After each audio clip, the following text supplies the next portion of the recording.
Hello and welcome to the Art of Communication podcast with me, Robin Kermode. Have you ever wished you could become a confident speaker or presenter? Then why not join my online masterclass, Speak So Your Audience Will Listen. In 10 easy-to-follow modules, you can become a confident and authentic speaker. For more information, visit robinkermode.com.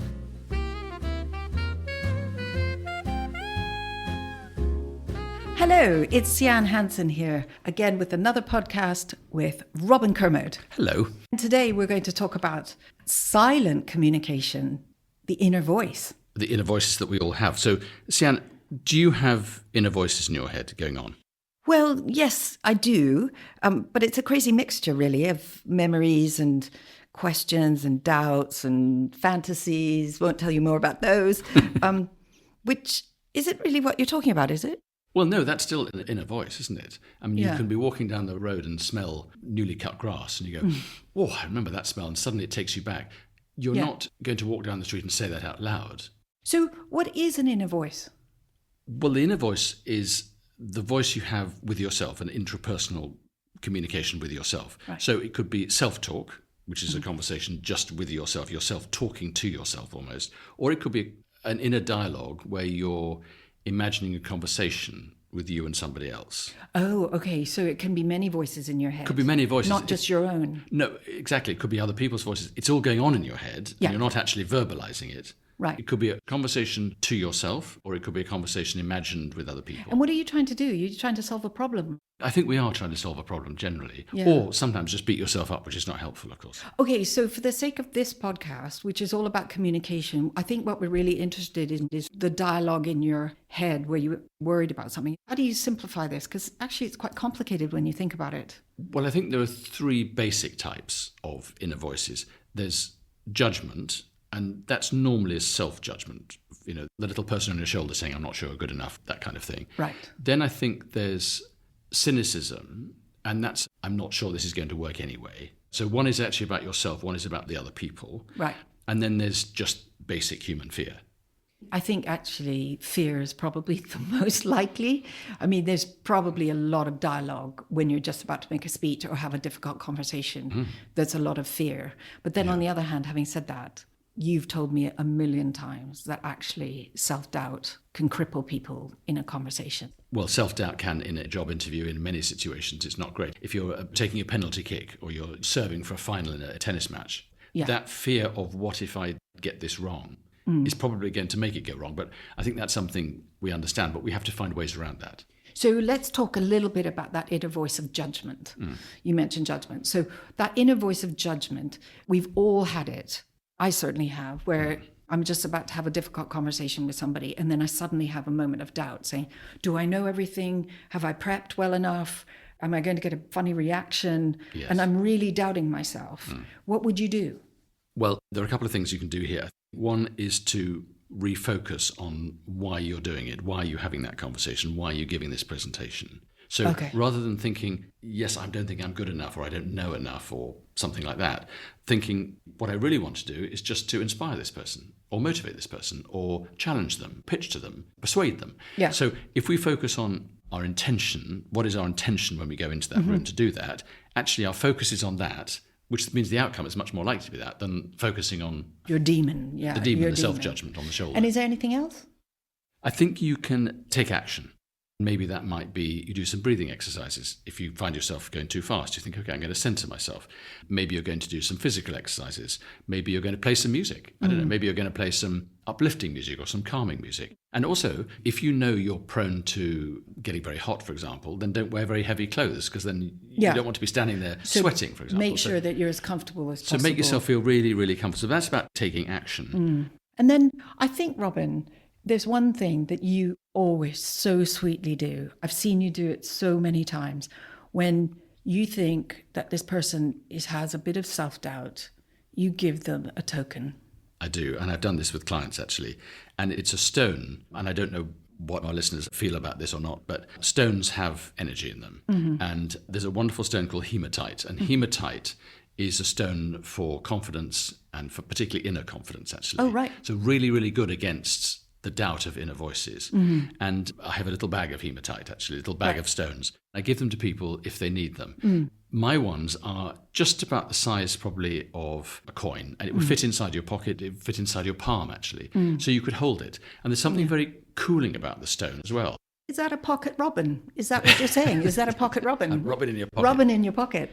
But I do it myself. And funnily enough, I was giving a talk the other day, and halfway through, I put my hand in my pocket, and I thought, oh, there's the hematite there. And I just held it. And just knowing it was there, weirdly, gave me a bit more confidence for the second half of the speech, just because it was there. It's rather like an invisible cloak of confidence. It's really, I'm just saying. Hey, I'm not laughing. I think this is a great idea. In fact, I have hematite. I don't keep it in my pocket. I keep it in my handbag. Right. And I just feel really confident that it's there if I ever need it. Yes. But I remember you have said to me, when you've had some potentially difficult conversations, you have said to me, I think I'm going to take the hematite today. Oh, no question. Yeah, no question. Or there was a lucky cat. Do you remember? There was a little cat you used to hand out. Can I just say, the little cat, by the way, was a little cat. Right? Yeah, it wasn't a real cat. No, it was about the size of my little finger. Yeah, it wasn't a real cat stuffed in your pocket. It was a little wooden cat. Listen, judgment, that little demon on your shoulder that's telling you you're not good enough, actually bleeds into the next topic, which you mentioned, which is where you're looking at your audience and you're already judging them. I think you call it cynicism. But yes, you're already cynical of them. Yeah. Or cynical of their response. So you think, well, what is the point? They're not going to listen to me. Oh, you already think you know what they're going to think of you. Yes, and so that's not helpful. Or maybe you think they come with a certain set of beliefs that you can't change. I mean, I remember as a child wanting my father to agree to something. And like most parents, quite often they say no for all sorts of reasons. Yeah, they do. And they might well say no because they're trying to protect you. It's very annoying when you're a teenager and you say, but can I do this? And they go, no, it's not a good idea. And you go, I know it's not a good idea, but I really want to do it because I'm a teenager. Right? And normally you're getting angry now. And you tend to get you angry. always say that. I know, you always say that. And you think, well, I could ask Dad, but he's just going to say no anyway, so what's the point? So, you try and play your mother off against your father and all those things that teenagers do. But the clever way, I think, is to put ourselves into the position of the person we're talking to. So there's probably a reason that somebody else has a particular belief system. And it may be, let's be generous here, assuming that the father in this case is trying to protect you. So you could go and have the conversation and be very cynical and say, well, I know you're going to say no, but I'm going to ask if I can do this thing. And I know you're going to say no, so what's the point of asking you? Well, that's not going to get the result you want. No. But if you said, look, I understand that you want to keep me safe, and I understand all these things, and I completely understand where you're coming from, but I wanted on this occasion if you could just make an allowance.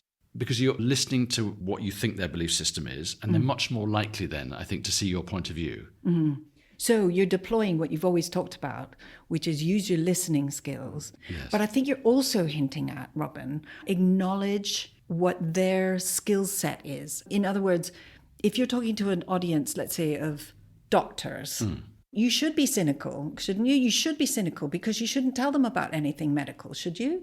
In that sense, cynical is probably not quite the right word in that context. I'm not cynical of them, but I'm possibly cynical saying, well, I don't think they'll listen to me because they know more than I do. Yeah. Yes. So how do you deal with that? Well, I remember once I was asked to give a talk to all the top head teachers in the United Kingdom. And I thought, okay, I'm giving them a talk about how to give a talk. Well, what's their mindset here? And I'm thinking, well, why would they listen to me? Because they don't know who I am. Who is this Muppet? I don't know who this person is. And I give talks all the time because I'm head of this big school. I talk to parents and teachers and pupils and things. So I thought I have to address that, rather like addressing the elephant in the room. But essentially, I'm putting myself in their mindset. So I came out and I said, it's great to see you all, but I realize, of course, there's nothing I can teach you because you're good at this. And all of them, I looked at their faces and they all kind of went, yes, we are actually. And then I said, but what I might be able to do is to articulate how you connect with your audience in such a way that you can go back to your pupils and you can tell them how to be better. And I could see them think, oh, that's a very good idea. So I bypassed what might have been my cynical judgment of where their mind is. Yeah, which sounds like a good idea because what you're basically saying is listen and be open. Don't come with a mindset, which as we get older, don't we? We solidify in that I am experienced and I should know better than you. And I think the trouble is, I mean, you would certainly agree with this, the way the world is going is we're becoming much more sectorized in politics, in behavior, that people have certain belief systems in society. So everyone has a belief system. I'm right. You follow me, I'm right. You don't follow me, you're wrong. That's opinion. You see, Yes. people are mixing up opinion Sorry, I'm getting quite serious now. But No, you're people right. that are mixing up opinion with truth. Now, you may have an opinion. But my truth is my truth. Well, And your yes, truth is your truth. Yes, but really deep down, unless you have facts and figures and everything, we're expressing our opinion. What's happening, I think, in the world, and many, many writers are writing about this, is opinion is now being taken as fact. In other words, if you don't agree with me, you must be the other. It's us and them. Exactly. And the trouble is that our inner voice confirms that. So our inner voice goes, I'm coming from this standpoint because I know I'm right Yes. before I even say anything. Yes. And that's not helpful if we're trying to persuade another group of people to believe something differently. Exactly. Or to think about something differently. And what you're saying is there's a chance for you to be open, be curious, and then actually some magic will happen. Totally. But the opposite of magic, of course, is the fear. Yes. I think this is the biggest category. So your inner voice is so fearful. You're not actually being mean to yourself in your head, but you're saying, oh my God, what if I get cancelled after I say this? Well, that's a big worry now. Yeah, in, or what in if public life, yes. What if I fall flat on my face, or what if people laugh at me, or what if I look like a fool? What if I get fired as a result of What this? if I get fired? Bad presentation. No, I mean, it's, all No, these it things. happens. So can you just give us the top tips for dealing with your inner voice that's all about fear? The biggest thing about fear is that it's only about survival. It's not actually about creating something interesting or succeeding. It's just about mitigating failure. Okay. So if we concentrate on fear, all we're ever going to do is not die or not get it wrong or not Which is look normally foolish. not the outcome that Not the outcome. situation It's setting you're the bar in. quite low. Yeah, right? right. So instead of thinking about what if it goes wrong and the fear, we think about courage. We may fail, but we have the possibility of success. Right. So the only thing that works is courage. What's the great slogan? Just do it. Right. But the consequences could be quite difficult. So I think you do have to have an inner dialogue with yourself. Well, this is what I do anyway. I don't have an inner voice, but I have a pencil and a piece of paper. Right. And I use mind mapping. You do. I've seen you do that. Yeah. yes. So before I stand up and say what I want to say, Or have a difficult conversation. or have a difficult conversation, I do the mind map where I go, if this is how they react, then this is what I'm going to say. If this is another way they're going to react, Right, you and know, you have the a series of branch. arrows going in different branches. yes. I do, to try and figure out before I go into it. It's almost like those great presenters who already know the answers to the expected questions. You've already answered the questions in your head. Well, it's like in a court case, barristers are always told, never ask a question that you don't know, Don't know the answer to. So you have to know what's going to come. No, you need Otherwise, you can be thrown. Yeah. So if we go back to the fear, you're saying you mitigate it simply by picking up the pieces and showing courage. Because that's the only way that you can possibly succeed. Yes, you might fail, but at least you have the possibility of success. I But can the see other that. way, you have no possibility of success. So actually, we just have to almost train our mind and say, look, there's just no point. I had one which I shared with you at the time because I still think about it, Robin. I'm mortified. I was giving a speech. In the middle of it, I started crying. I mean, genuinely crying. I was mortified. Truly emotional. Yeah, Yes, yeah. absolutely. And I was mortified. And I still kick myself about that. I still do. In order to offset those lingering, even after the speech, these lingering doubts I have, I stick up Post-it notes all over my mirror. And those Post-it notes say, I am great. I mean, this is, sorry. No, but they're positive affirmations. No, that positive many people will have affirmations them. Yeah. all over my mirror. You'll find them I've on got this, I can do this. all yeah, that kind you of find stuff, them yeah. on the fridge and, Yeah. and things like that. But I noticed, because we live together, right? I noticed you're not a fan of those. You don't do that. Well, it's not that I'm not a fan of them, and I think sometimes they're really helpful, really helpful.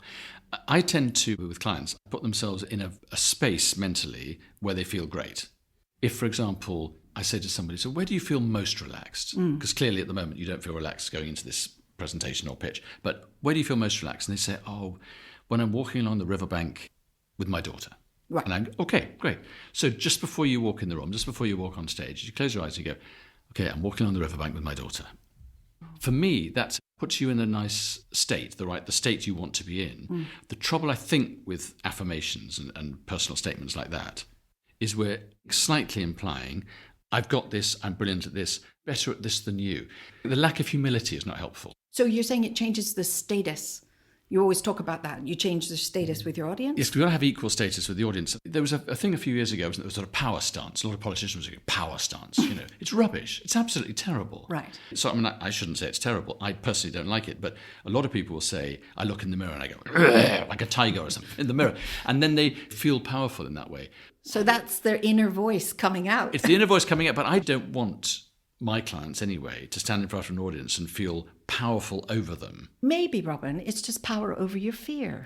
So power over your fear is fine. And however you do it, I'm not knocking it. I'm just saying I think there are subtler ways. But I think ultimately we want to focus on why are we doing what we're doing, have some action points to do some breathing or go for a walk outside or play some music or whatever, and maybe hold a piece of hematite or whatever it is. So we have some of these actions we can take. We focus on those. Actually, we tend not to focus so much on the fear.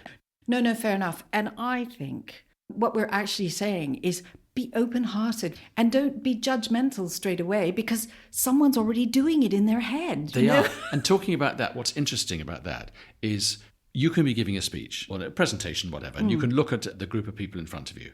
They're all looking at you. You assume they're all listening to you. Actually, probably 50% of them have an inner voice going on in their head. Or some of them will be going, when is this person going to stop talking so I can go for some lunch? You look at them and you think they're listening to you, but they could be saying, it's my partner's birthday, I haven't bought a birthday card. And what I'm thinking is, I like her shoes, and I wonder where she got them. Well, no, but those are inner voices, exactly. I So know. however good you are when you're pitching or presenting or persuading, those inner voices will be in other people's heads. Right? So our job, in a way, is to stop our own inner voices, focus on why we're there, what is our intention, and hopefully get them to stop their inner voices so they listen to us. Do you know what? If we verbalized all our inner voices, it would be incredibly noisy in the room, wouldn't it? It would also be very humbling because I suspect if people told us the truth of what they actually thought about us, Yes. we wouldn't be quite so confident. Robin, thank you so much. Another fantastic conversation. Sorry, my mind was somewhere else. I had an inner voice going on. Sorry. We'll see you next time. Thanks. Bye. Yeah. Bye. Have you ever wished you could become a confident speaker or presenter? Then why not join my online masterclass, Speak So Your Audience Will Listen. In 10 easy-to-follow modules, you can become a confident and authentic speaker. For more information, visit robinkermode.com.